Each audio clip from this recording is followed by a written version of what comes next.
Welcome. So for the new faces who've come to hear Phyllis, my name is Charles Small, and I'm the director of ISGAP, the Institute for the Study of Global Anti-Semitism and Policy.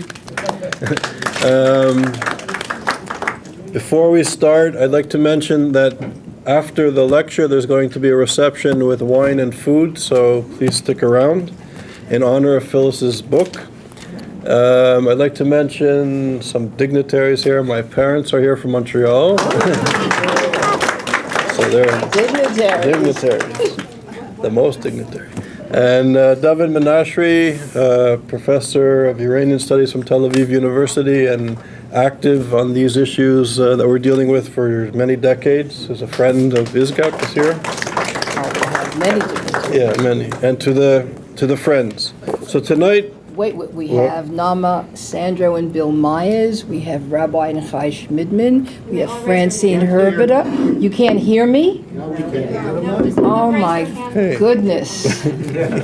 This is a very demanding crowd. As it should be. I was naming other dignitaries here. My Rabbi Schmidman and Chai, the Rebbitzin, and Bill Myers, the greatest photographer, and Nama Sandro, a Yiddishist, and Aviva Cantor, who goes way back, and Frida Foreman, who gave us a treasury, a treasury of translations from Yiddish women's writings, long lost, and my son talking about dignitaries, and my very dear, my son Ariel, and my very dear friend Merle Hoffman, and my colleague Laurie Regan, and who am I and Judy Jacobson from the SPME days from Columbia, and Leon, who goes steady with her. And fair enough? All right, that's good. It's a Hamish crowd. If I have forgotten anyone, it's because I can't see you or I don't remember your name. Forgive me. All right, I'm taking back the mic. All right. So, today, as you know, we're doing a special book launch for Phyllis's launching of the new anti-Semitism book that was just published by Geffen Publishing in Israel. And the books are for sale after the lecture. And I'm not going to list all of the publications and the amazing titles and professorships that Phyllis has had. I think many of you know who she is. But I really... It's an honor to do this event with you, and it's really an honor. You know, the first event that ISGAP ever did was before we existed. The first lecture I ever organized on anti-Semitism was inviting Phyllis to New Haven in 2002, 2003, when the book just came out. I remember looking in Barnes & Noble, and I saw this book. I had just moved from Israel to the U.S., and I picked up this book. And I said I had to meet Phyllis, and it was an amazing lecture. And also, my mother's here in part. I know she came to visit me, but in part because of Phyllis's groundbreaking work on women's issues and other related issues, and that Phyllis has really been fighting for human rights, for the dignity of women, for the dignity of the other, and certainly for the dignity of Jewish people and Jewish rights to self-determination. And this was the first book, I would say, in the contemporary era that made an impression on the scholars and at the public at large. So it really is, and not as the cliche, but it really is a privilege to be here with you, and thank you for coming here. Phyllis Chesler. Oh, all right. Now, this is a long lecture, and it's intense, but it's the subject is the cost of exposing anti-Semitism and the even higher cost of failing to do so. I am a Jew, a feminist, an academic, a civil libertarian. I believe in universal human rights. I am not a multicultural relativist. I do not follow Edward Said or the post-colonial academy. I oppose it, which indeed brought about the Palestinianism of intellectual reality and which projected Islam's apartheid practices onto blameless Israel. Although indeed I sought an expansion of the dead white male canon, I oppose the consequent worship of victim status, the balkanization of identity, and identity politics. Today, we are up against dangerous demagogues whom we have allowed to flourish on campus and in the media. Would we allow a professor to teach that the earth is flat and reward him for teaching junk science? Imagine this professor had a following which demonizes, intimidates, and death threatens all those who believe that the earth is round. Such behavior is typical of Islamists or Stalinists, but I'm talking about the Western intelligentsia. What is frightening now about campus anti-Semitism, anti-Zionism, is that all of the Israel apartheid weeks and the BDS campaigns have become so familiar a part of the North American university. And such big lies events have become normalized. They have been well organized by the Muslim Brotherhood through their Muslim Student Association and Students for Justice in Palestine. These are Muslim Brotherhood fronts, and they're very effective and they're very well funded. Already, Jewish students have to be rescued from the campus police from Gaza-like mob attacks and riots. Well, what next? Broken bones, a concussion, God forbid, a murder? It is inevitable. And then the usual suspects will say there's no connection between anti-Semitism and anti-Zionism, which, in any event, is protected free speech. And this is an isolated event. The murderer, a lone mentally ill man, or a freedom fighter who's 19 years old, whose family lost everything in the Nakba, and he still cannot get over it. That means he was hardly born when this happened. Now, one pays a price for telling the truth, especially where Jew hatred and Islam are concerned. Others have paid a far greater price than I have. They write under pseudonyms, they live in hiding, they live in exile, and with round-the-clock protection. They are demonized as racists, they are death threatened, they're sued into poverty. And their names are well known. We know their names, right? Salman Rushdie was the first known to us, but alas, not the last.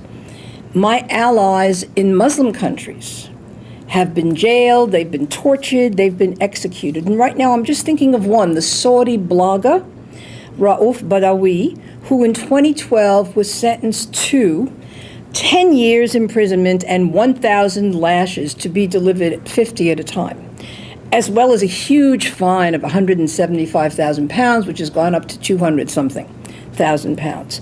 What was his crime? He launched a website, Free Saudi Liberals, and encouraged debate on religious and political matters. His first flogging took place earlier this year, and it was public and videotaped, and you could hear the crowd cheer and whistle and call out, Allahu Akbar. Now, I live in a democracy, and my punishment has not been this. It has not been this savage. I have not been physically beaten. I haven't been imprisoned. I haven't been tortured. I haven't been murdered. And it will never happen.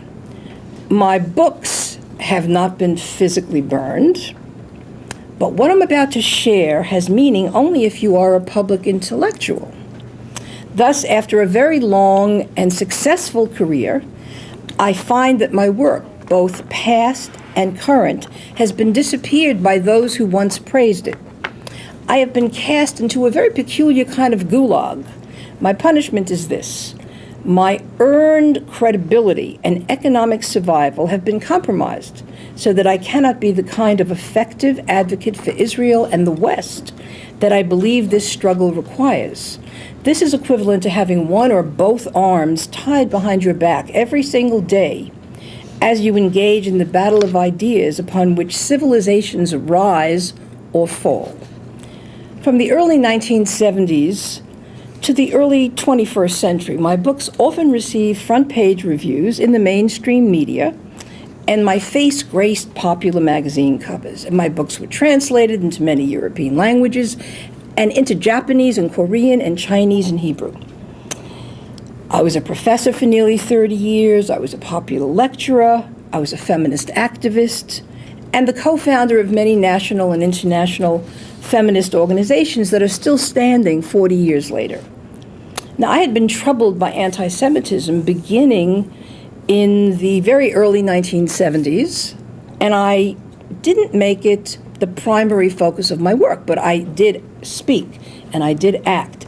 I tried to persuade feminist leaders to sign petitions which oppose the infamous Zionism equals racism petition at the UN, which has legalized Jew hatred. I brought journalists to Israel to see if I would have a change of mind and heart, and I sometimes did and sometimes not. I worked with the nascent feminist movement there. I convened the first ever panel. This is not even in Aviva Cantor and I were involved in early organizing of Jewish feminists in '73 and then at the McAlpin Hotel in the mid-'70s, but that was really looking at sexism in Judaism. It wasn't looking at the hatred of Jews masked as anti-Zionism. And so I convened the first ever panel on feminism and anti-Semitism at the National Women's Studies Association in 1981 in Stores. And I'm one of the founders of the Women of the Wall struggle. And the good news, the great news is that today they prayed at the Kotel in the women's section, a group of 20 with a Torah.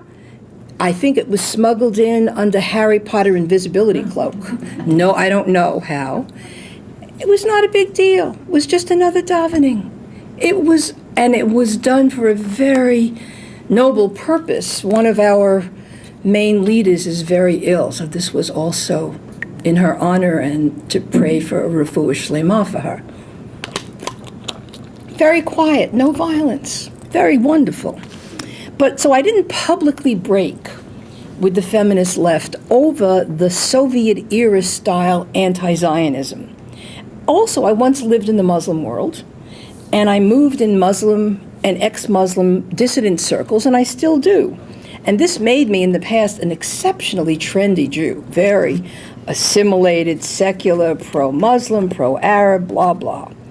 And then I worked for the United Nations, and I went to, there was a conference on women, presumably, in Copenhagen in 1980. Only it wasn't about women at all. It was to demonize Israel, one state only. And it was choreographed and organized by the Arab League, by Iran, by Palestinians, and by European leftists. And it was a psychological pogrom. I never saw anything like this before. But I knew what I was seeing. So immediately afterwards, I flew to Israel. I took meetings.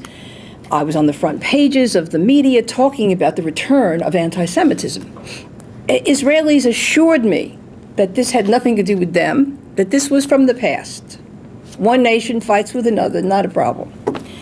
But then I came back here in 1980, I took meetings, as the phrase goes in Hollywood, with Jewish American organizations, and I said, listen, the propaganda war that's going to come down against us requires that we train the coming generations in the language of liberation and oppression. And we also need to understand Islam. I got a very respectful hearing, but it led nowhere. And I thought, well, it's because I'm a girl. No, recently, our colleague, Richard Landis, told me that he had argued a similar case in the 1990s and got nowhere as well. That means that we've lost 35 to 60 years in terms of combating the lethal war of ideas against us. In the year 2000, I was really shaken by Arafat's intifada, by the 2 reservists who were lynched in Ramallah, and all the media talking heads showed it bloodlessly, without affect. They didn't say barbarism, they didn't say lynching, they didn't say racism, they just showed it. Then I knew the bloody beast was back, and then remember how quickly the Muhammad al-Durrah blood libel went viral. It was on T-shirts, it was on mugs, it was a lawsuit in France, it was a rallying cry, it was proof that the IDF purposely kills Palestinian children. This is such a big lie. So Suddenly, the propaganda war that I knew was in process, was all over us, was coming down. It dominated the world stage. Then we had 9/11, which tore a hole through history in my own city, our own city. And bin Laden's early pronouncements were anti-Zionist, anti-Christian, anti-American, anti-Jewish. And I understood that a great evil had been unleashed, not only against Muslims, that's who they practice on each other, but against civilians everywhere, anywhere, and against the values of post-Enlightenment Western civilization. This theme had claimed me, and dare I say, it had chosen me. I saw that a slow-motion Holocaust was taking place in Israel, a Holocaust that remained invisible to most of the world. In 2001, 2002, when Israeli civilians were being blown up in cafes and nightclubs and hotels and buses and supermarkets, remember? I began writing around the clock. Possessed. And I wrote then that anti-Zionism is the new anti-Semitism and that a perfect storm was underway, coming to us from the Islamic world, which had for centuries persecuted, murdered, taxed, and exiled Jews and infidels, not to mention their own women. A world which is now allied with a politically correct Western intelligentsia. Perfect storm. Very suicidal on our part. My Jewish and left liberal editor on the new anti-Semitism castigated me, and he said, "Are you sure you want to say this? Are you sure you're comfortable? Are you sure you're right?" And I said, "I am." He was not happy. And then in 2003, I published the book. It was as if I had not spoken, but paradoxically, oddly, my words were treated as traitorous. So for the first time in my career, the mass media wasn't interested in reviewing, even to condemn, my work or in interviewing me. Being disappeared in progressive and mainstream circles was a new experience for me. So 3 months passed and the New York Times had not reviewed the book. So I wrote and I asked why. I said, is the subject not timely? Have there been too many other books lately? Can it be because I'm a woman? Surely that can't be the reason. So Bill Keller, who was the incoming managing editor at the time, wrote back to me, and I saved it. I have it. If you are accusing Chip McGrath, who was the Times book review editor, of being an anti-Semite, then you are a neurotic, paranoid woman. Well, I had not mentioned anti-Semitism in my letter, purposely. But undeterred, I found another reporter who was the head of the education desk in Washington, D.C., not someone who I knew. It turned out she had tried to review this book, but they wouldn't let her do it. But I said, forget about the book. And I offered her access to about 25 professors all over the country who had run into deep trouble when they brought up Israel or when they defended Israel. And they wrote to me about their plight on campus, having read the book. She started to work the story. And then several weeks went by, and she got back to me, and she said, well, all I can tell you is I've been stopped at the highest levels. Now, ironically, my first piece, which was about the anti-Semitic intelligentsia, had been rejected by the New York Times and by the Washington Post. I dutifully sent it off there. So I turned to Front Page, a conservative website, and it was a site that had just savaged this very book. Savaged it. It was Judy Lash Bellint who wrote a bitter, bitter review saying, "Where were you before? Now the feminists are waking up, too late." But they allowed me to rebut it. So they published this new piece, and within 48 hours or less, the anti-Zionist filmmaker, a Swedish brilliant filmmaker, Lucas Moodysson, allowed his work to be shown in Israel. He had before that said no, and then he fought with me, how dare you, and then he changed his mind. So publishing it Front Page made a difference. And this is the first essay in Living History, which is the book that has literally just come out on the front line for Israel and the Jews, 2003 to 2015. Then, in 2003, the second article was about a near riot that occurred when I delivered a speech at a student-sponsored conference at Barnard.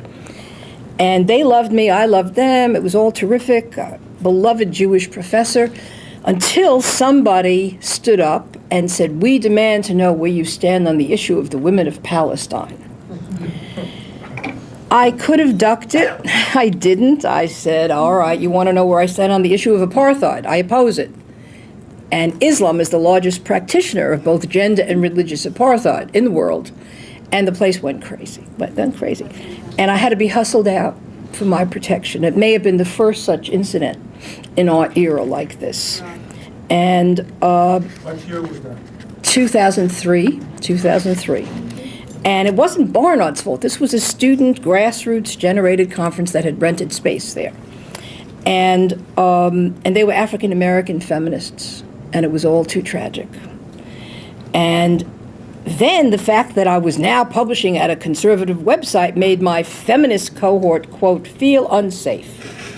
But I was shut out of left liberal venues. I had to go wherever I could be published. And this was used as proof positive that I shared conservative reviews about abortion and pay equality and gay marriage, and I was a traitor to feminism. Oh, what a neat trick. Now, I lost cherished friends and colleagues. Between 2003 and 2005, I was attacked as a warmonger and a racist, in bed with Bush. I've never met the man. But I wasn't attacked in published reviews or interviews, only privately on listserv groups. So a professional psychology group, which revered my work, allowed a graduate student to rant on and on and on about Palestine and the evils of the Zionist entity. They didn't stop her. They did not stop her. And then I was purged from a left feminist group, and I knew many of the women since the late 60s, and also called a Zionist bitch. And I was told by the president of a feminist organization that I had better take out a full-page ad in the New York Times, full page, 25 grand, 50 grand, whatever it costs, or else I would be destroyed. Well, and then a left feminist who I never met, hadn't met her. She had the same editor I had, and I was working on The Death of Feminism. And she managed to gaslight me by telling the editor that I was bad-mouthing the editor all over town. This was not the case. But when it came to light, it was too late, because the editor had already canceled the publicity tour and the lectures and the whole thing. Then in 2005, it was a great year for me, two left feminists, including Katha Pollitt of Nation magazine, tried to persuade New York State Now, National Organization for Women, to disinvite me as a keynote speaker because I was a racist and a conservative. And to its credit, Marsha Pappas, to her enormous credit, was the president then, resisted, and she turned over the correspondence to me, so I was able to write about it. But at that event, as I gave my keynote speech, WBAI taped me.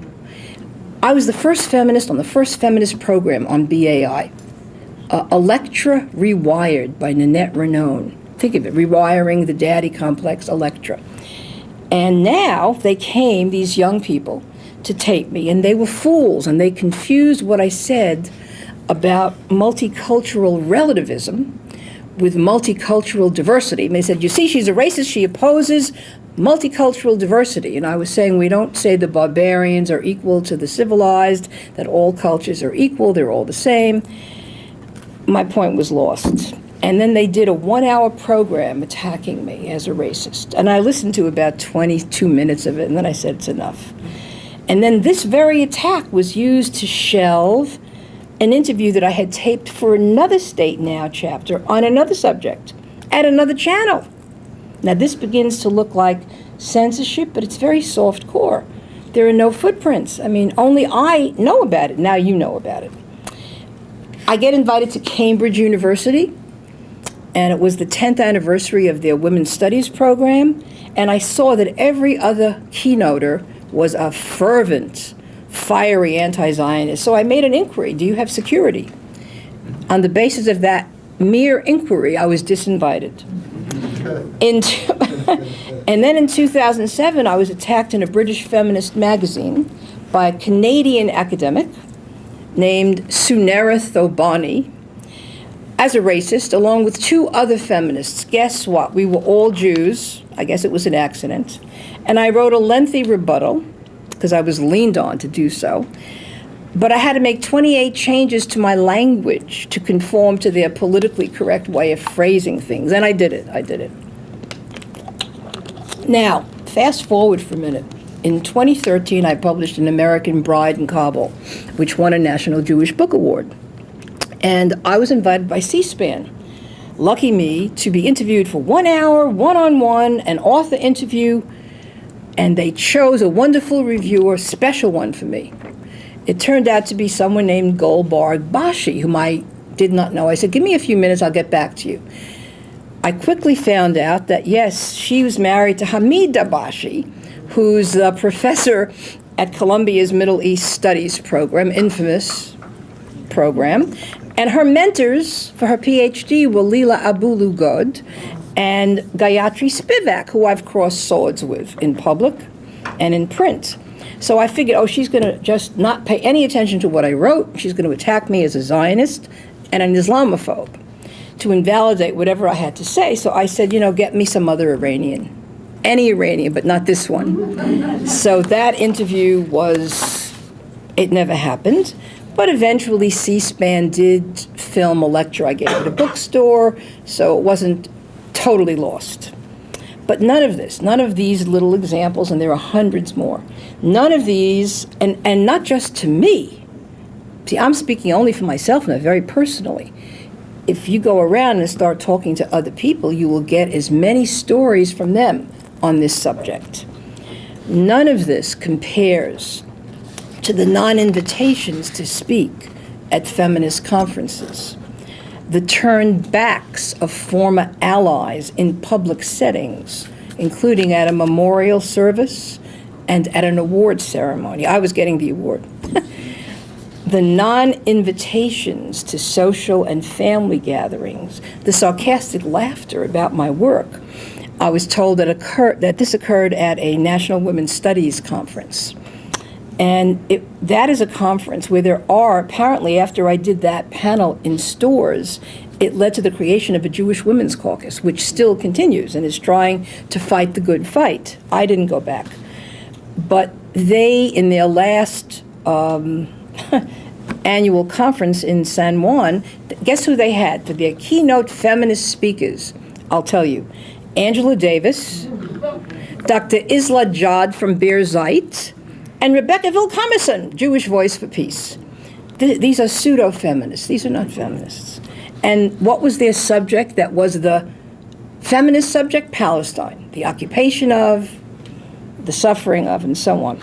But this problem was very much bigger than just feminist world. There was the Jewish world. So, for example, there was the ADL. In 2003, I was invited and then disinvited by the ADL because I was told they viewed me as the enemy competition. I never wrote a book on this subject. Apparently, Abe Foxman was about to publish a book of his own, a book, by the way, that completely misses the boat, utterly. It's all Christian Nazi Europe era. It doesn't take into account the Islamic component or the Perfect Storm Alliance with his funding-based liberals. And on a panel, very important panel, which if there's time we can talk about it, one of his right-hand men, Ken Jacobson, he dissed me publicly as the Jewish Cassandra. And I figured the man hasn't read his classics, because that story didn't end very well. Why is he thinking that all will be destroyed as Troy was? Then I had a lecture in Detroit on anti-Semitism. And the lecture agent got very nervous and said, would you mind talking at the same time in another location on any other subject to women only? I said, I certainly would. I said, why? Well, apparently Foxman had booked the same subject the same night in the largest auditorium for the same hour. And when I called his office to suggest, let's just all do it together and donate all the money to Israel, he never called me back. But you have to understand, I'm nobody, and he has pulled in $50 to $75 million a year from the Jewish world in the course of his career. So he must be delivering something that the Jewish world wants. So I did not speak in Detroit. In 2003, also, when I spoke at Barnes & Noble on the Upper West Side, a fist fight broke out. I thought, this was hot damn. This was good. And then members of B'nai Jeshurun said, we're trying to get you invited, but we can't because they tell us you're too conservative. I don't know if that's what the fist fight was about. I doubt it. And I wasn't invited to my own former synagogue. I wasn't invited to the Jewish Museum. I kid you not. Somebody who worked for them came to me almost weeping, and he said, they say you're too Jewish. I said, no. I said, what they mean is I'm not politically correct, and they don't know how to handle it. That's what it means. The liberal Jewish organizations didn't invite me to speak. I mean, I couldn't figure it, but so be it. But who could make any of these stories up? That's why I'm sharing them. You can't make this up. This is real. Now, those in the West who themselves benefit from free speech and women's rights and gay rights and freedom of religion were defending, or at least refusing to criticize, the utter absence of such rights in the Muslim world and coming our way. And they focused disproportionately on Israel alone and condemned her. Talk about disproportionate. The Western academics and the media and the human rights groups, the Geschichte, completely Stalinized and Palestinianized. And they were more obsessed with the occupation of a country that has never existed, Palestine, than they were with the real occupation of Muslim and infidel women's bodies in rapidly radicalized Muslim countries and communities and caliphates, lest they too be shunned as racist Islamophobes. Now, amazingly to me, my ideas were warmly and instantly embraced by conservatives and Zionists and Orthodox Jews and by Muslim and ex-Muslim dissidents and by some feminists. So I developed some new allies, and my life slowly changed course, but always one is at an angle after. When you lose all your political and intellectual allies, you're always at a bit of an angle thereafter. So I left the conservative synagogue where I'd prayed for decades. Too many unprovoked fights. I'm davening and they come to fight with me about Israel. So I joined an Orthodox shul, a wonderful Orthodox shul, where they didn't disagree with me and they didn't bother me. And I could daven in peace. And we also shared a common sense of reality and history. Interesting. And my work was reviewed respectfully only at conservative websites. Yeah, they knew I was a feminist firebrand, but I was forgiven our differences as long as I didn't write about abortion or gay marriage, or didn't, whatever my views. I mean, these are not top of my list. I don't think about this day and night.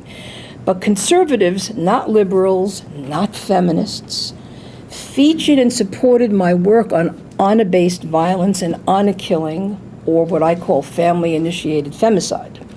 The distinguished academic journal, Middle East Quarterly, that's Daniel Pipes, publishes my work on honor killing, and I'm now arguably one of the world's experts, scholars in this area. Feminists don't read this. This is tragic, because it's a conservative journal, you see. Now, conservatives and I agree on a lot of things. The superiority of Western civilizational values, the inferiority of Islamic cultures, not Muslim individuals, the fact that Western civilization is being attacked from within by its own intelligentsia, and the clear and present danger of Islamic. Daniel Pipes just convinced me that you can't use the word terrorism anymore because nobody will let you do it. So he's using some other words, because the minute you use the word terrorist, well, the RDF is terrorist too.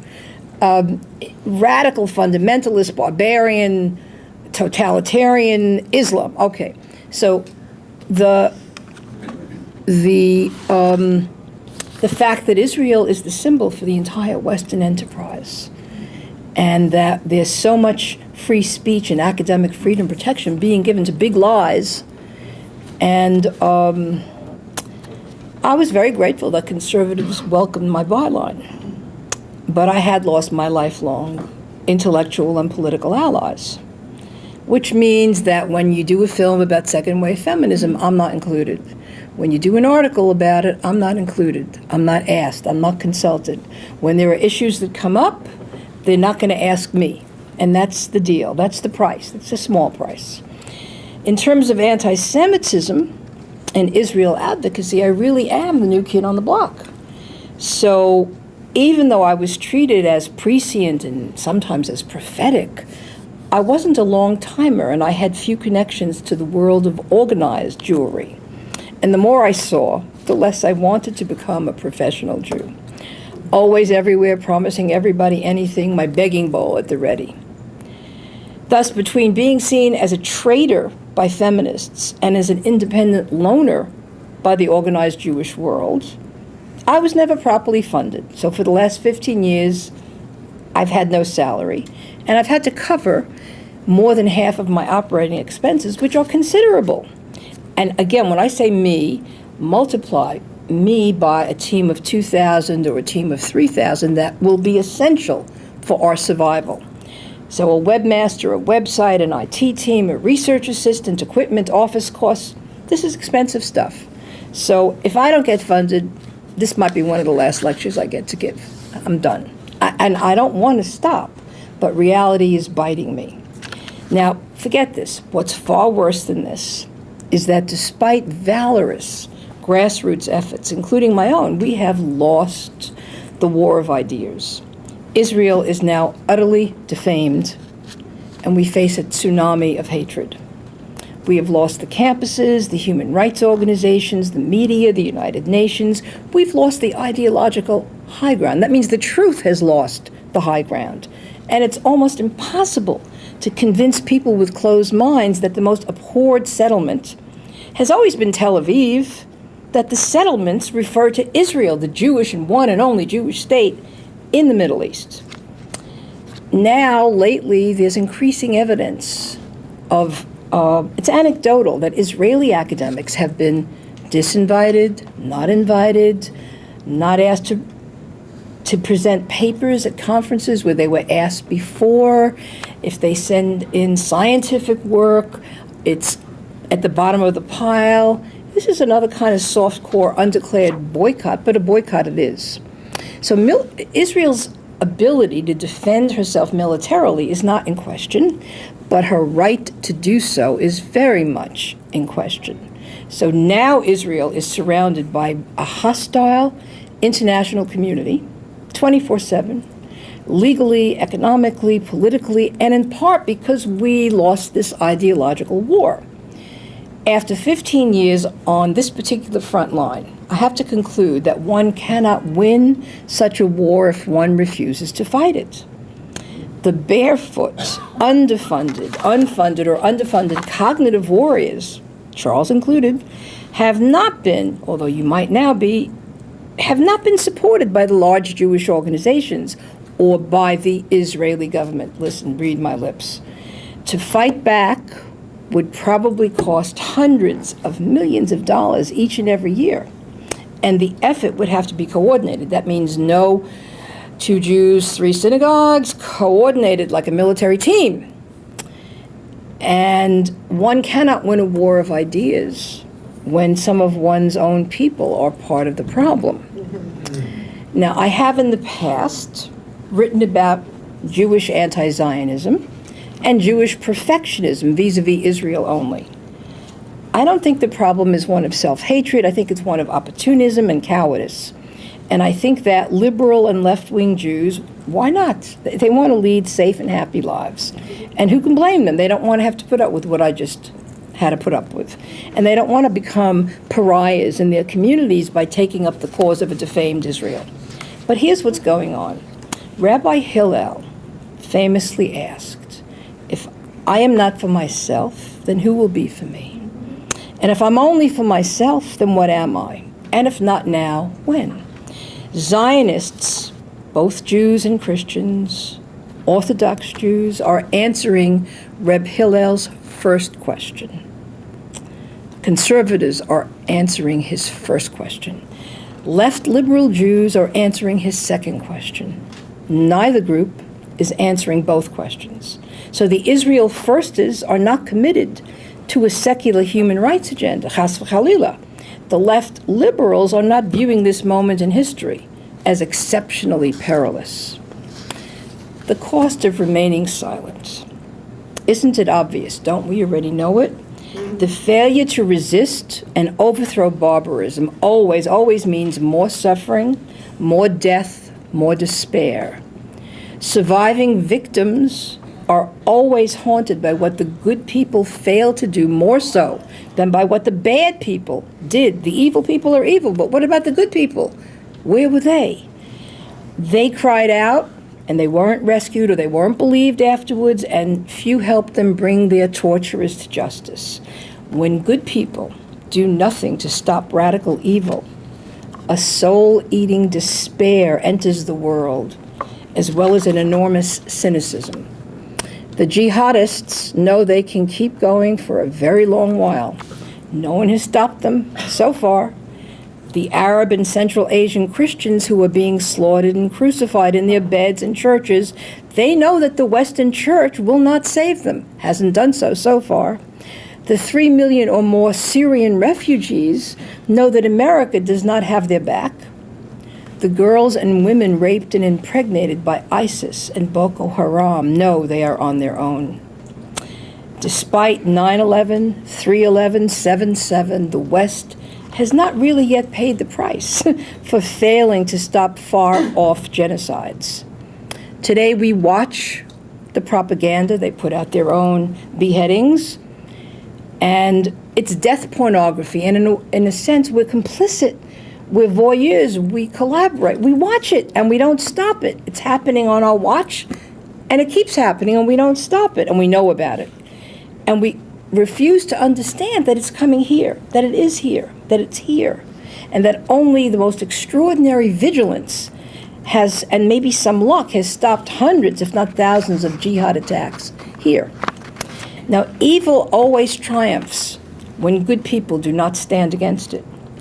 Like Europeans and Americans in the Nazi era, you could have privately disagreed with Hitler, who cares? It didn't save 11 million lives. One must resist actively or the devil always wins. Covering up Stalin's crimes, 40 to 50 million died. That's not resisting the devil. According to Bonhoeffer, silence in the face of evil is itself evil. God will not hold us guiltless. Not to speak is to speak. Not to act is to act. So what must we do? As Jews, we're commanded to stand against evil in our time, to right injustice, but we're not commanded, thank God, to complete the work. It's very long past the midnight hour, but here's what should have been done and what we have to now do. And this project may take 100 years, but there is no alternative if we're serious about deprogramming people and teaching them the truth about Israel, the Jews, the West, and Islam. Some people estimate that Israel's enemies have spent at least $100 million a year, each and every year, for at least 50 years or more, to defame and delegitimize Israel. Towards this end, governments, European governments, have funded NGOs, think tanks, professors, students, conferences, human rights groups, and the United Nations. What has Israel spent? What have Jewish organizations in the diaspora spent? What have good people everywhere spent? Although I certainly support it, I support every effort that individuals have been bravely making. I don't think that standing up with an Israeli flag at Berkeley or San Francisco is equivalent to taking back the campuses. And I don't think that training a handful of future students to engage more effectively in on-campus shouting matches or counter-demonstrations will do the job. Nor do I think that documenting the big lies, something that I do all the time, is anywhere near enough, because who reads me? Only the people who already agree with me, whose blood is already boiling. We need the equivalent of a global Iron Dome to protect Israel from defamation. What would that consist of? Well, we would need, to begin with, a worldwide, multi-language pro-Israel, pro-America, pro-West Al Jazeera, a TV station that focuses not only on Israel or even on the Middle East, that covers the whole world, but very high quality. But when it comes to the Middle East, just tells the truth. This may cost billions of dollars each and every year, just this. And this must be, it can't be done on the cheap, and it can't be staffed by the con artists of sensation. Even though Kim Kardashian is very popular, she's not useful in this endeavor. So this would have to be a sober undertaking of very high quality with team players, not breakaway egotists. Maybe we can't even have Jews working on it. So we have the talent, but we don't have the money. We need to fund the deprogramming of all those who have been brainwashed into this mass anti-Zionist psychosis. Campus-wide, mandatory all-day teach-ins, every single semester to start with on at least 2,000 American campuses, which is less than half of the existing 4,500. And Charles should be training the professors. ISGAP should be doing just that, but it has to become mandatory. And this is barely a start. The true history of the Middle East, including the history of the Jews and infidels and Jews in Muslim countries and religious minorities in Muslim countries, has to be made known. Americans don't seem to know about it. And in order to balance a very unbalanced view of history, we have to teach students and professors about Islam's long history of imperialism, colonialism, conversion via the sword, anti-black racism, slavery, and of course religious and gender apartheid. So when we are saying the West must atone for its enormous sins, human errors, all cultures, that doesn't happen on the American campus. Now, I have a lot of other ideas. All of them require funding and organization and serious government backing and philanthropic backing. But we have to outwit the opposition globally, because that's their chosen playing field. Israel's got it covered militarily. Globally, naked to the winds. The anti-BDS legislation that's just passed in South Carolina and is about to pass in Illinois should be passed in every American state. And we need new international legislation that doesn't single out only Israel at the UN and at The Hague. And we should, in my opinion, legally sue to get the Muslim Brotherhood off the American campus. But we have to shed our illusions permanently. We cannot expect that conditions will always improve or that one country or another will always be a safe haven for Jews. We have repeated our history many times. Our ancestors suffered in exile for more than 2,000 years. And while we are privileged to live at a time when our homeland has been restored to us, it was foolish to have thought that Jew hatred would suddenly become extinct or that Israel would not remain under siege. As Jews, as Israelis, as members of a nation holy unto God, we must understand and never forget that ours is an eternal struggle. Thank you.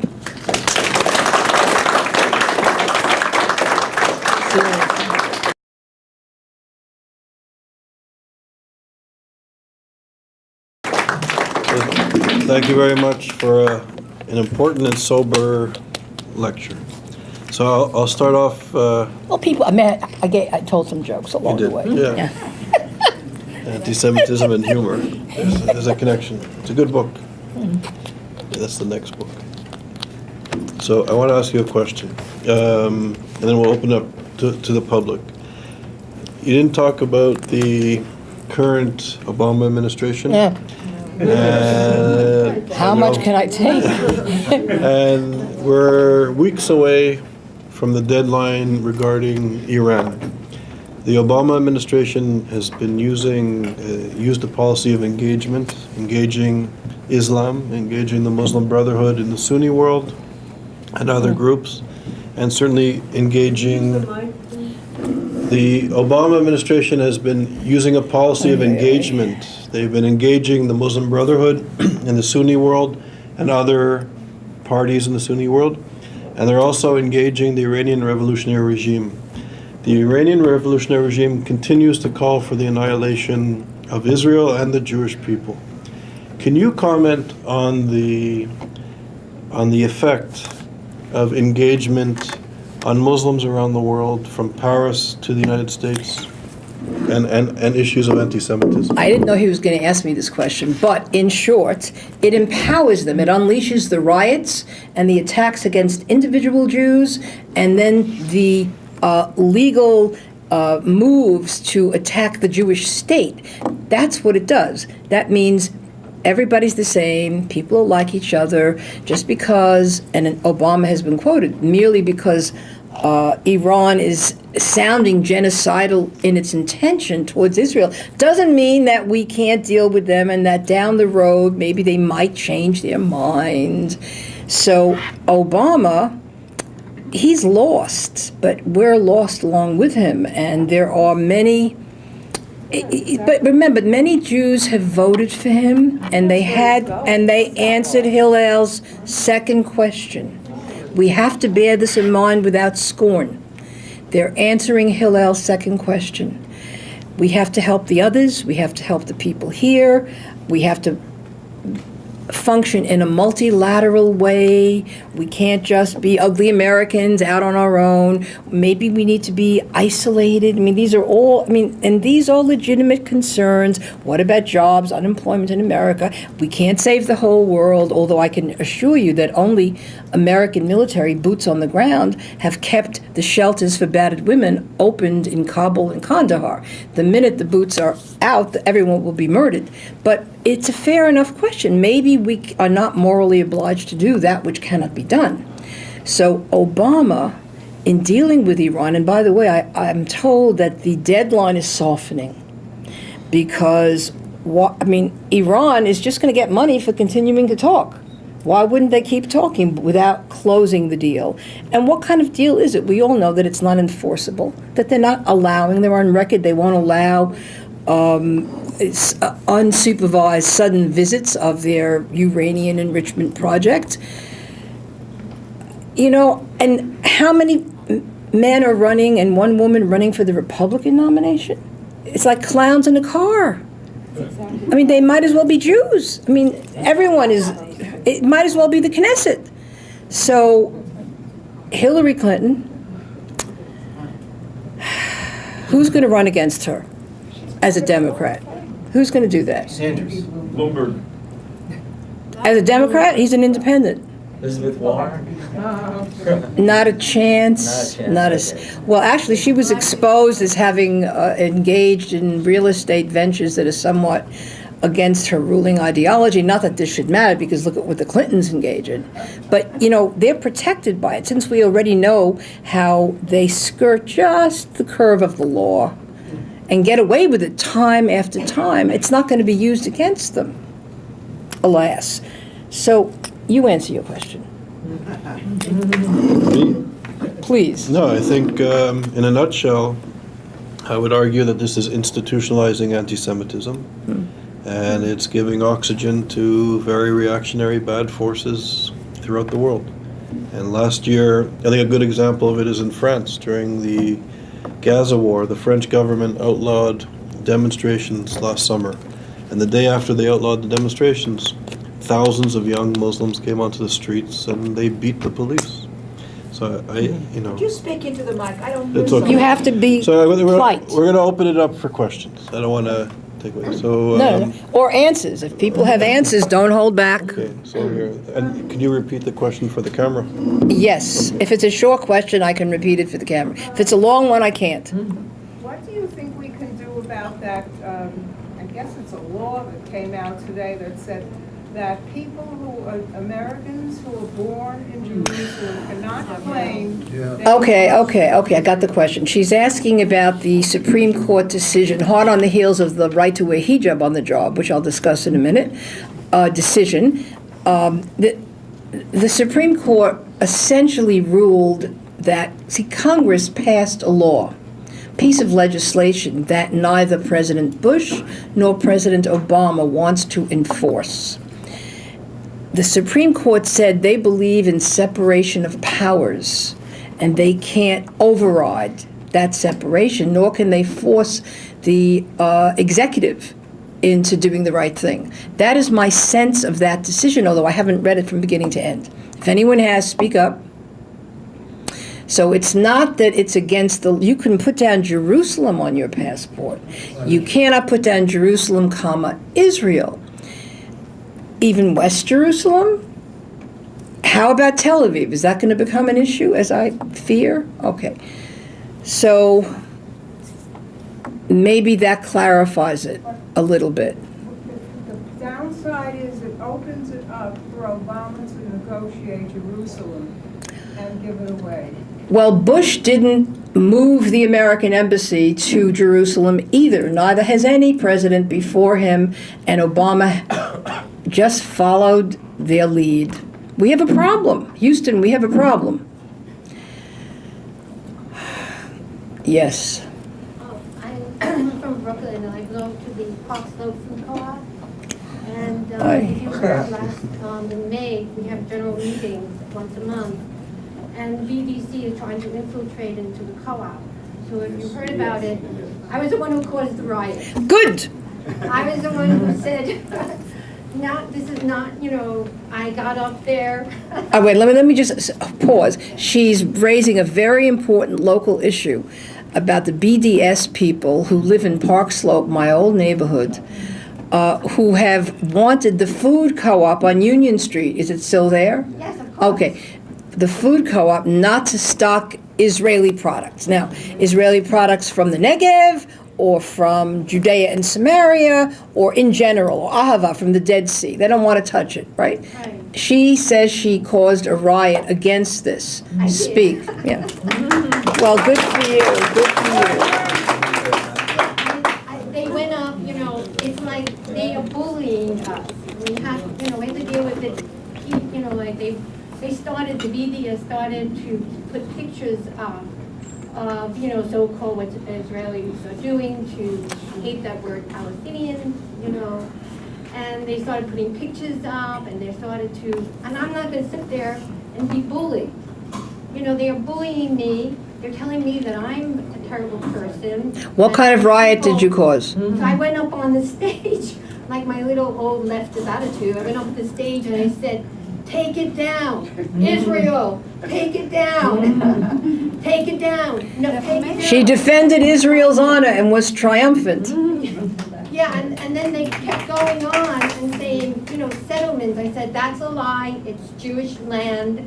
Israel doesn't occupy anything. You're a liar. And everybody came over to me and said, and I said, they kept saying, keep quiet, keep quiet. They threatened me. I said, are you threatening? Can everyone hear her? Or for the sake of sanity, probably what will fly is disputed territories. That phrase might be useful. Although I don't know if it's political. I'm not political. I'm not, we've met once before, and I would like to talk to you once before, years and years ago, about, and I'm really tired of, as a woman, the women's rights, they taught us how to have, they gave us the right to have abortion. But they didn't teach us how to keep our children. And now, as women, we shouldn't be talking about the poor Arabs with their problems as a woman. We have to deal with women here and what, like a woman has to be. okay, wait, but you're going off No, I'm topic. saying that we have to You can talk. talk to me afterwards. I will talk to you. I'm saying that I'm not, I'm not going to be bullied by people. I'm not going to sit there and think lies. That's good. Were you alone? Were you the only one? Well, some people came up, they came up, it was written up about it in the papers. Thank God, not my name. Okay. But Were you the only one? It's just a simple question. And, Were you the only one standing up for no, Israel? Some people followed me, not Okay, many. good. So you're a leader. Not many. Are you about to run into trouble? They started saying that we were harassing them. Wow. Oh, yeah, well, the Israelis are harassing, I said, this is not democracy, this is Judaism. Okay, let's, thank you. Okay. On Union Street in Park Slope in Brooklyn. When was the meeting? The last meeting, when was the last meeting? Well, when I started the with May and May. You might have a crew here. If you linger afterwards, maybe you'll get supporters from this very audience. Yes, and then you next. I know. You can't resist, I know. Okay. Whenever there is a big flood of great prejudice, genocidal prejudice, like anti-Semitism, I always say we have to ask one question: who benefits? Now, I know who benefits among the Islamists. That's definitely not my question, or the Palestinians for that matter. My question is, why should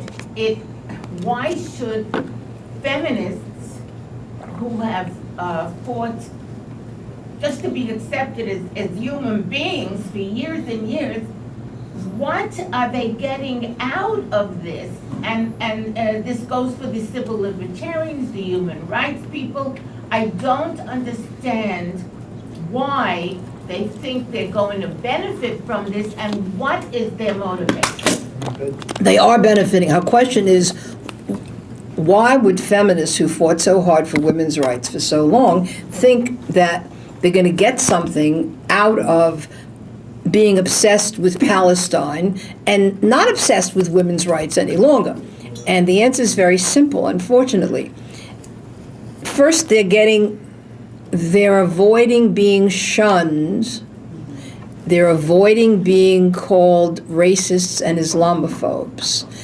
They're also getting published, and they're getting awards, and they're invited to parties, and they might be able to keep tenure or get a job in the media, on and on and on. Because if you say anything at all these days that's positive or true about Israel, you're blacklisted. Okay? So that they're getting out of it their livings, their social networks, their funding sources. Okay? That's the answer. Yes, I said I would. I think what you've spent a lot of time, and very accurately, I think, analyzed the American and Western left, which has now become anti-Israel, pro-Palestinian, and I'm enraged by it, but I sort of understand it on a gut level. What I don't understand is the Israeli left, which is also, to a great extent, pro-Palestinian and anti-Israel, and I would love to hear your analysis of how that evolved. All right, so he's saying he gets on a gut level why Western leftists it's Stalin's triumph from the grave. That's what's happening. So Western leftists can't give up that Marxist paradigm and that belief that human beings can, better than God, perfect society, and if not, they're going to kill you if you try to stop them, right? They cannot give up that way of thinking. But then he's asking, why would Israeli leftists suicidally, by the way, the Western leftists are suicidal here.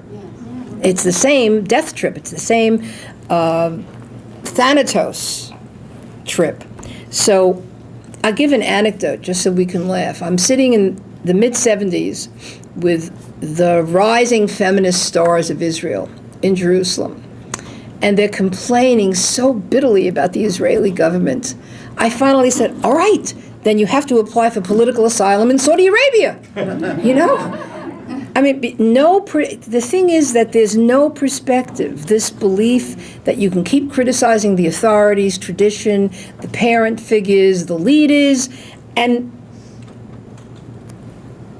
not look in a balanced way about the neighborhood that you're living in. So again, some of them are answering Rabbi Hillel's second question.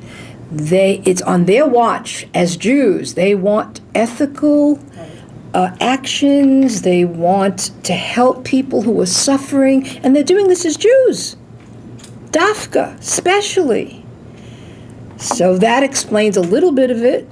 And then it's what I said. They're keeping their jobs. They think they'll be sent to the gas chambers last. They'll open the gates for the barbarians who'll spare them.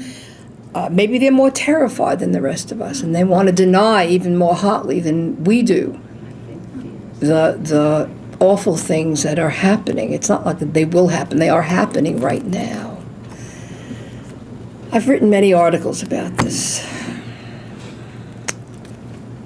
Why do you think that I certainly have never heard from Netanyahu about the West Bank? The history of the West Bank is not occupied territory. If it was occupied, it's been occupied by the Ottomans for hundreds of years. It was under the British I'll repeat him. that. He's saying if there was any occupation ever, it was Ottoman occupation and then British occupation. Go ahead. He's talking about British Judea and Samaria, the West Bank. And following that was the Jordanians. Yes. So there has never been any government there that's been Palestinian. Why does, and I've read books that unless you defend it and say that it's yours, you lose that right, even if it is yours in international law. So, Well, he says unless you why don't we hear from, like, Netanyahu? Why does anyone challenge the words occupied territories all the time? Ever. Because he's asking, how come Prime Minister Netanyahu doesn't say, listen, we're not occupying anything. And if anything, we are the indigenous peoples of this region and have archaeological proof, historical proof, we have coins, we have jugs, we have relics, we have the Torah, we have everything.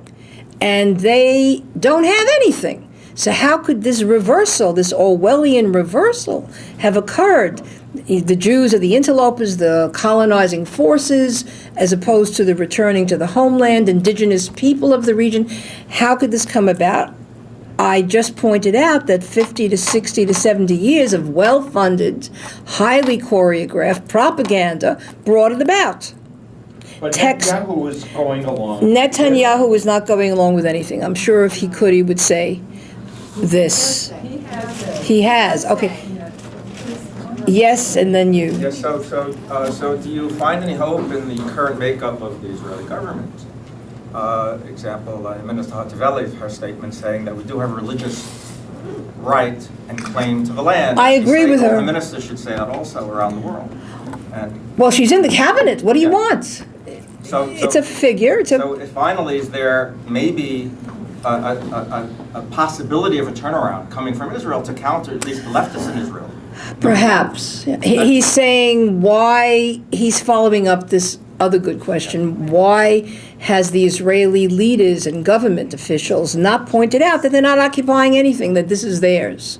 And if I may, just as a follow-up to your issue as to needing big money to counter this effort, just yesterday, today, the day before, we hear about a meeting in Las Vegas with Adelson and Sabin, which is mega money in the Jewish community. So finally, are we starting to wake up, at least here in this country, to try to Well, are we waking up now because of Adelson's meeting in Las Vegas over this past weekend? Why do I think not? Why do I think that anything that's orchestrated by Rabbi Shmuley Boteach is not going to be the kind of thing that I would do or that Charles would do? I mean, I could be wrong, right? So, yes, now it's all the buzz, it's all the rage. 15, 20, 30, 40, 50 years later, they're waking up, but what are they really going to do? You know, and by the way, I was aghast at the lineup. We're talking about Adelson's Las Vegas meeting. He should fund us. I'm happy to accept his money. But there were 50 groups pitted against each other in a dead heat competition, a gladiatorial sport, right? With PowerPoints, with a Shabbos guy to do the clicking, you know, for the Orthodox. And what kind of a setup is this? This is like speed dating. You know, I mean, what can come of it? What good can come of it? Yeah. And then who makes the decisions about which projects get funded? The men who just happen to have the money. That doesn't mean that they know. I don't know anything about money, but I know about what I know about. Yes, somebody's dying to speak. So you also said comments, so I'll make a comment about that. Yeah. You were talking about beginnings. These are beginnings. It's very important here. It's a new, more conservative, more right-wing cabinet, Knesset, in the Knesset. There's Hatoli and a number of other things. Now, Wait, stop. She's saying that I was talking about the need for beginnings, and she's saying now there is a new government in power, fragile, but in power, and Adelson has a meeting with, at least, the focus was only on the BDS campaign. It wasn't on everything else. It was just on that. Let them start on the BDS campaign. That's fine, but the fact is they're willing to put their money behind it. Saffron's already talking about, they were talking about suing the Orange Company owner big time. He's already recanted. She's talking about Orange. Recanted. Yes. Yeah, that's right, and they're talking about really making efforts to stop a lot of this. I think all the credit. No, but as I said, it's a 50 to 100-year project. And it's, Yeah, I mean, I don't. whatever it takes, it may be longer. It may be an eternal project. And so for the Jews, perhaps that's always true. That's correct. Really eternal. Yes, thank you. And Yeah, as you yeah. so eloquently said in your concluding comment, eternal, it's our responsibility. It's really it's not about finding this rich guy that's going to bail us out, or gal. It's about each and every one of us going home tonight, or tomorrow morning super early before you go to work, or during the day, studying your basics. Israel 101. Understanding that the correct language is dispute, and having your own talk in your own synagogue or your own group of people.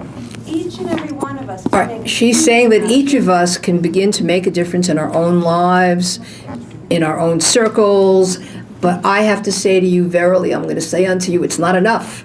Even though it is important, it's important. We all, right, we want to keep raising and raising, but what I'm saying is that I teach classes in synagogues. I go out and do things. I just, why? Because I woke up one day and I said, we really need to learn our own basic responses and get out there. And you'd be amazed, it has an effect. So each one of us needs to be responsible and keep raising level. And just as your book is so important and what you're saying. Oh yeah, read the book. You know what should happen? Adelson should buy hundreds, thousands of copies. No, I'm serious, and give them away for free. Give them away for free to the students who are otherwise disinformed. Yes. Yeah, I promised this man in the front, and then you. Yes, a comment and a question. My comment is this: 40 years ago, I followed a rabbi, joined an organization started by him, and your experience with the left and with the major Jewish community organizations were his experience. That rabbi was Rabbi Mark Hahn. Why did I know where you were going? Okay, now, wait. Okay, so I just. He's saying that Maya Kahana had similar experiences to, not with the feminist world, but with the left that I've just recounted. For instance, calling people racists automatically if you're a Zionist, or with regard to the major Jewish organizations disinviting you. Rabbi Kahane called out the ADL a long time ago. Okay, so I'm not too surprised about the ADL. My question is this. Wait, let me just repeat what you said. Maya Kahana, who should rest in peace, was also demonized as a racist, mainly because he was a Zionist, and he also called out the ADL a long time ago, so he's not surprised about what I've shared. Okay, my question is this. What's your take on Pamela Geller? She is bringing attention. Okay, you have to not ask me this question, because I'm not going to answer it. Why? I don't owe you an answer, my friends. Let me put it this way. He's asking. No. The problem for me, I'm a scholar.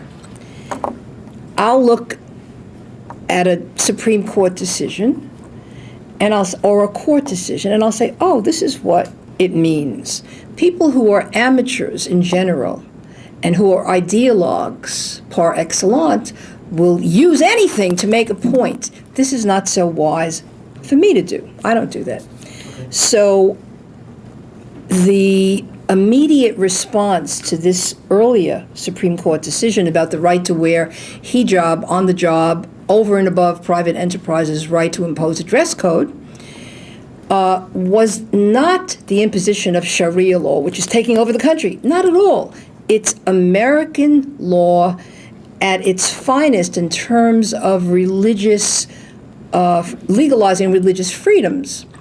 I found something in reading the decision that was very troubling, though, because it was based, the EEOC argued her case. It was not CARE. The Muslim Brotherhood may have, been supportive in some unknown way, but it's not relevant because the EEOC represented her from 2008 on. And what that means is that the court adopted the language of the EEOC, and it was this Samantha Aloff's, quote, understanding of Islam, they said, EEOC and the Supreme Court, that inclined them to say it's a religious freedom right, it's her right, it's because she understood that in Islam she'd have to cover her head or her hair or wear headgear, which means that the next thing that could happen is another woman will come along and say it's her understanding of Islam that she's got to mask her face. Now, these distinctions are very important for us to make and to be clear about.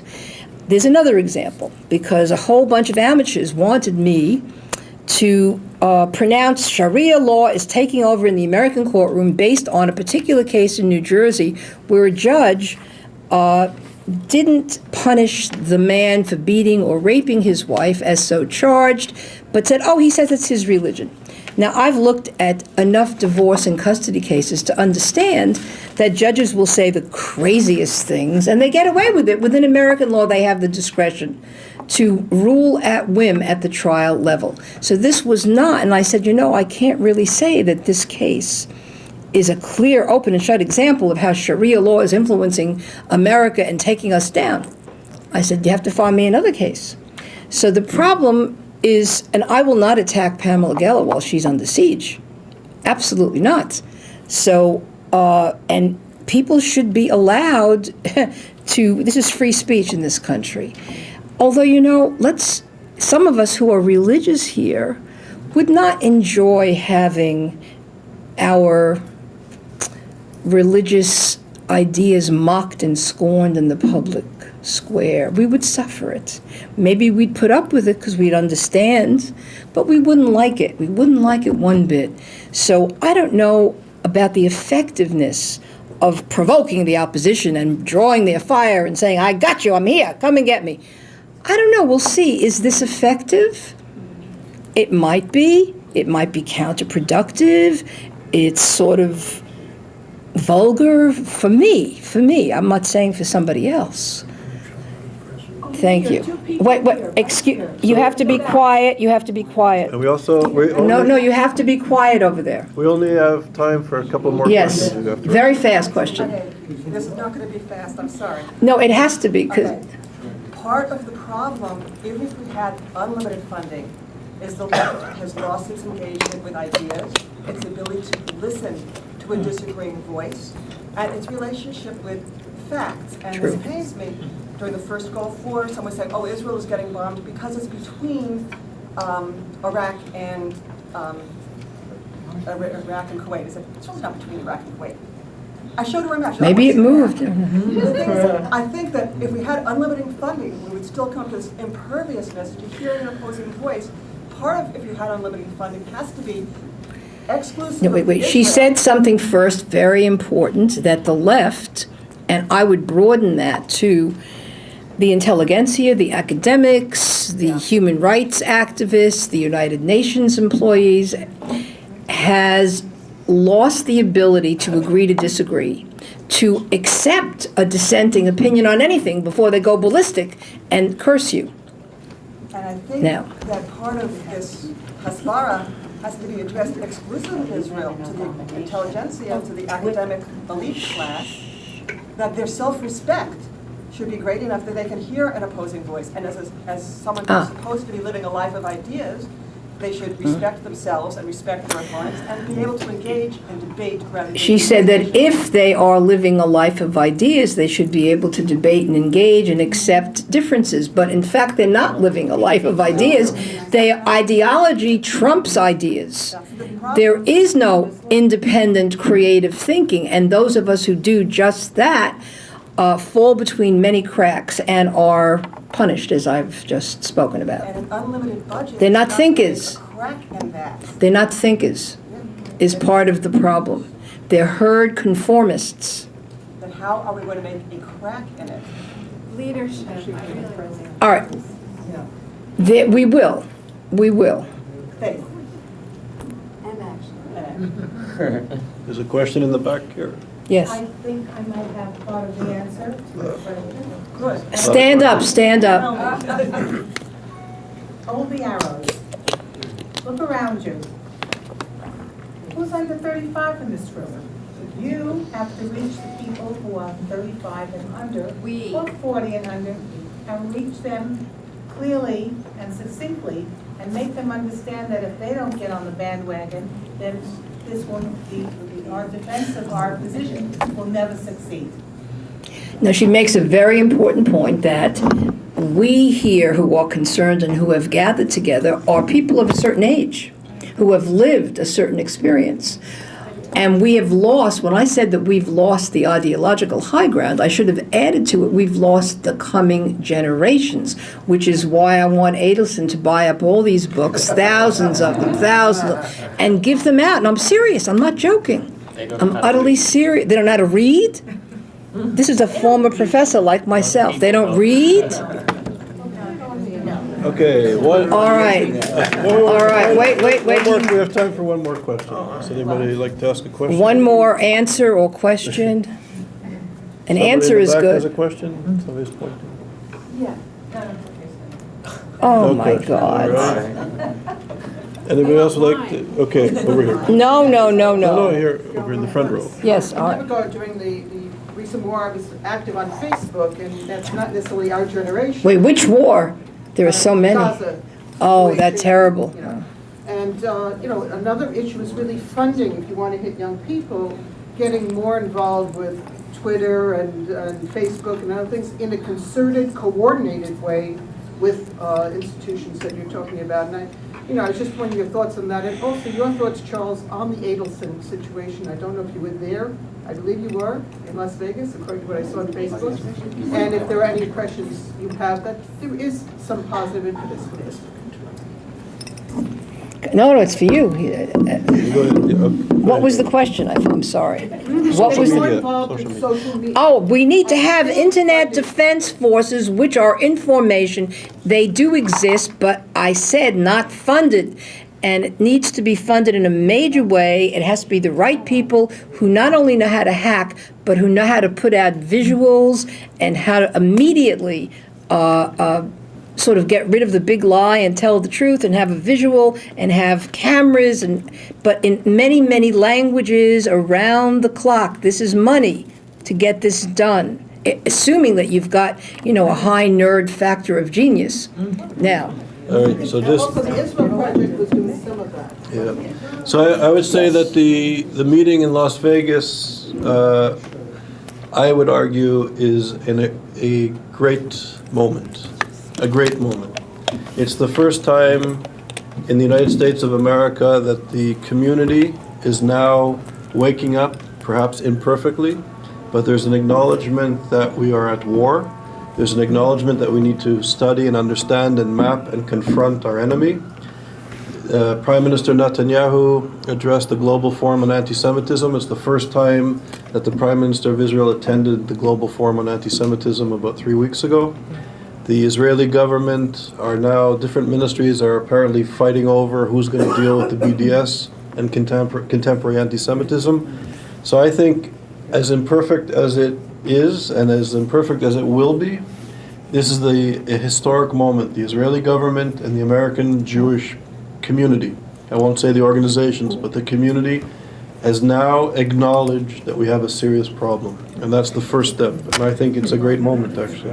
wait, I must say something. Wait. Here's what I have to say. I hope you're right, but time is running out. And we are so behind the curve. And I don't know whether the very same people who denied reality and who don't know how to deal with it and aren't intellectuals or who aren't cognitive warriors, I don't know whether they really have what it takes now to come up with the projects and put them into play and fund them down history, down the road of history. I just don't know. I'm not pessimistic. I'm totally committed to fighting back and to winning. I'm totally committed to the truth. What I wonder about is who's going to bring it about. And, you know, and the very people like Netanyahu, I can't imagine why he wouldn't have attended this conference sooner or addressed it sooner.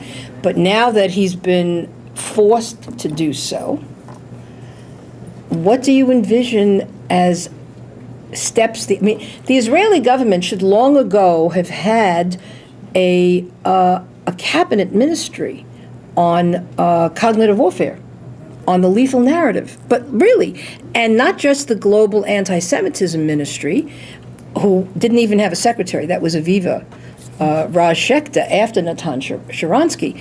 But something major. I don't see major happening in terms of a cabinet level position. Do you? Tell me.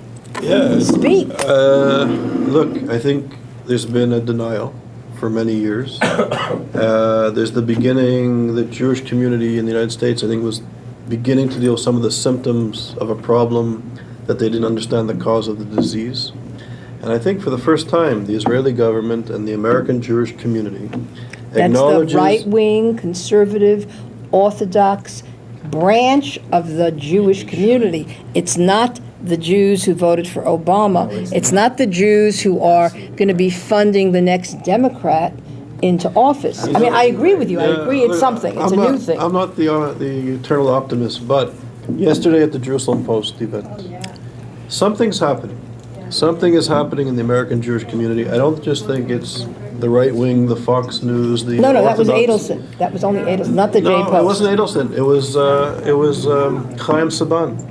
He was at the table. Yes. He was at the meeting, and he is the biggest supporter, the biggest Democrat contributor. It was the Democrat and Republican. It was left and it was right. And even though the media is demonizing it as a right-wing conspiracy, it's not.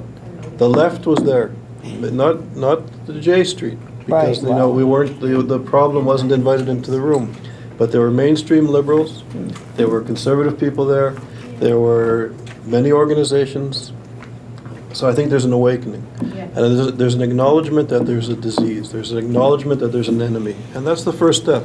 Let's start mapping and decoding, as imperfect as it will be. No, I totally agree, but you know, we've never managed to shake anti-Semitism, have we? No. You won't. You never will. So that may, You never get- I'm now thinking about what the goals would have to be. All right, listen, you've been a very appreciative group. Thank you. So on behalf of ISGAP, I want to thank Phyllis very much for her amazing body of knowledge. The books are for sale after the lecture, and I'm not going to list all of the publications and the amazing titles and professorships that Phyllis has had. I think many of you know who she is. But I really, it's an honor to do this event with you. And it's really an honor. You know, the first event that ISGAP ever did was before we existed. The first lecture I ever organized on anti-Semitism was inviting Phyllis to New Haven in 2002. 2003, when the book just came out. I remember looking in Barnes & Noble and I saw this book. I had just moved from Israel to the US, and I picked up this book and I said I had to meet Phyllis. And it was an amazing lecture. And also, you know, my mother's here in part. I know she came to visit me, but in part because of Phyllis's groundbreaking work on women's issues and other related issues, and that Phyllis has really been fighting for human rights, for the dignity of women, for the dignity of the other, and certainly for the dignity of Jewish people and Jewish rights to self-determination. And this was the first book, I would say, in the contemporary era that made an impression on the scholars and at the public at large. So it really is, and not as the cliche, but it really is a privilege to be here with you, and thank you for coming here. Phyllis Chesler. Oh, all right. Now, this is a long lecture, and it's intense, but the subject is the cost of exposing anti-Semitism and the even higher cost of failing to do so. I am a Jew, a feminist, an academic, a civil libertarian. I believe in universal human rights. I am not a multicultural relativist. I do not follow Edward Said or the post-colonial academy. I oppose it, which indeed brought about the Palestinianism of intellectual reality and which projected Islam's apartheid practices onto blameless Israel. Although indeed I sought an expansion of the dead white male canon, I opposed the consequent worship of victim status, the balkanization of identity, and identity politics. Today, we are up against dangerous demagogues whom we have allowed to flourish on campus and in the media. Would we allow a professor to teach that the earth is flat and reward him for teaching junk science? Imagine this professor had a following which demonizes, intimidates, and death threatens all those who believe that the earth is round. Such behavior is typical of Islamists or Stalinists, but I'm talking about the Western intelligentsia. What is frightening now about campus anti-Semitism, anti-Zionism, is that all of the Israel apartheid weeks and the BDS campaigns have become so familiar a part of the North American university. And such big lies events have become normalized. They have been well organized by the Muslim Brotherhood through their Muslim Student Association and Students for Justice in Palestine. These are Muslim Brotherhood fronts, and they're very effective and they're very well funded. Already, Jewish students have to be rescued from the campus police from Gaza-like mob attacks and riots. Well, what next? Broken bones, a concussion, God forbid, a murder? It is inevitable. And then the usual suspects will say there's no connection between anti-Semitism and anti-Zionism, which, in any event, is protected free speech. And this is an isolated event. The murderer, a lone mentally ill man, or a freedom fighter who's 19 years old, whose family lost everything in the Nakba, and he still cannot get over it. That means he was hardly born when this happened.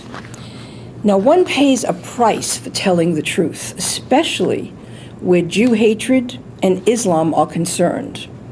Others have paid a far greater price than I have. They write under pseudonyms, they live in hiding, they live in exile and with round-the-clock protection.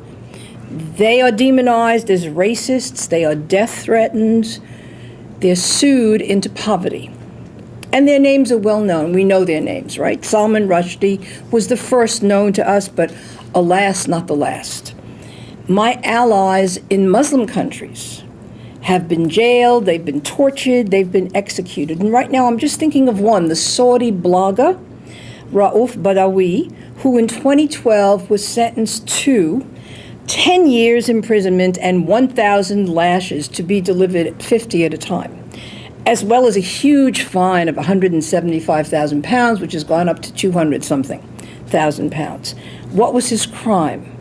He launched a website, Free Saudi Liberals, and encouraged debate on religious and political matters. His first flogging took place earlier this year, and it was public and videotaped, and you could hear the crowd cheer and whistle and call out, Allahu Akbar. Now, I live in a democracy, and my punishment has not been this. It has not been this savage. I have not been physically beaten. I haven't been imprisoned. I haven't been tortured. I haven't been murdered. And it will never happen. My books have not been physically burned, but what I'm about to share has meaning only if you are a public intellectual. Thus, after a very long and successful career, I find that my work, both past and current, has been disappeared by those who once praised it. I have been cast into a very peculiar kind of gulag. My punishment is this. My earned credibility and economic survival have been compromised so that I cannot be the kind of effective advocate for Israel and the West that I believe this struggle requires. This is equivalent to having one or both arms tied behind your back every single day as you engage in the battle of ideas upon which civilizations rise or fall. From the early 1970s to the early 21st century, my books often received front-page reviews in the mainstream media, and my face graced popular magazine covers. And my books were translated into many European languages and into Japanese and Korean and Chinese and Hebrew. I was a professor for nearly 30 years. I was a popular lecturer. I was a feminist activist and the co-founder of many national and international feminist organizations that are still standing 40 years later. Now, I had been troubled by anti-Semitism beginning in the very early 1970s, and I didn't make it the primary focus of my work, but I did speak and I did act. I tried to persuade feminist leaders to sign petitions which oppose the infamous Zionism equals racism petition at the UN, which has legalized Jew hatred. I brought journalists to Israel to see if I would have a change of mind and heart, and I sometimes did and sometimes not. I worked with the nascent feminist movement there.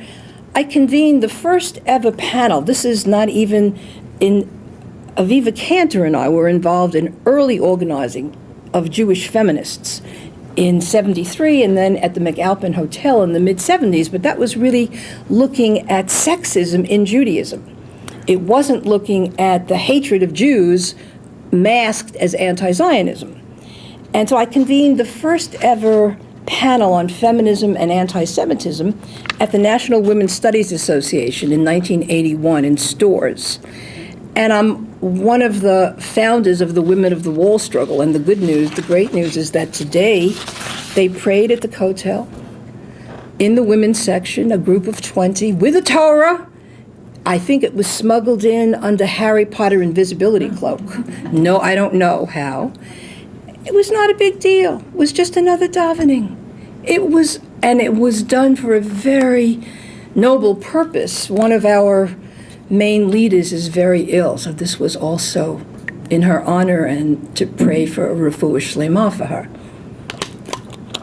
Very quiet, no violence, very wonderful.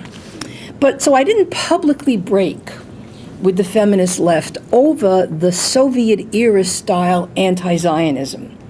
Also, I once lived in the Muslim world, and I moved in Muslim and ex-Muslim dissident circles, and I still do.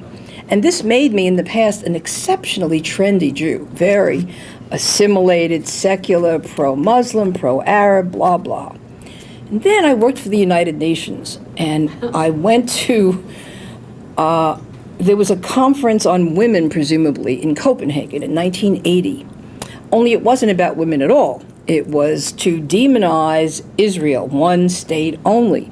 And it was choreographed and organized by the Arab League, by Iran, by Palestinians, and by European leftists. And it was a psychological pogrom. I never saw anything like this before. And but I knew what I was seeing. So immediately afterwards, I flew.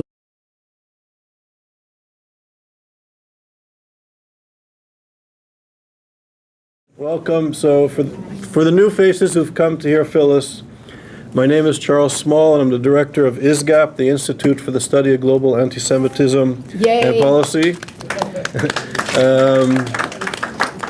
Before we start, I'd like to mention that after the lecture, there's going to be a reception with wine and food, so please stick around in honor of Phyllis's book.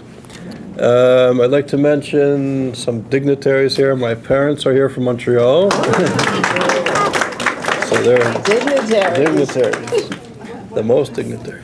And David Menashri, professor of Iranian studies from Tel Aviv University and active on these issues that we're dealing with for many decades, is a friend of ISGAP, is here. Many. Yeah, many. And to the friends.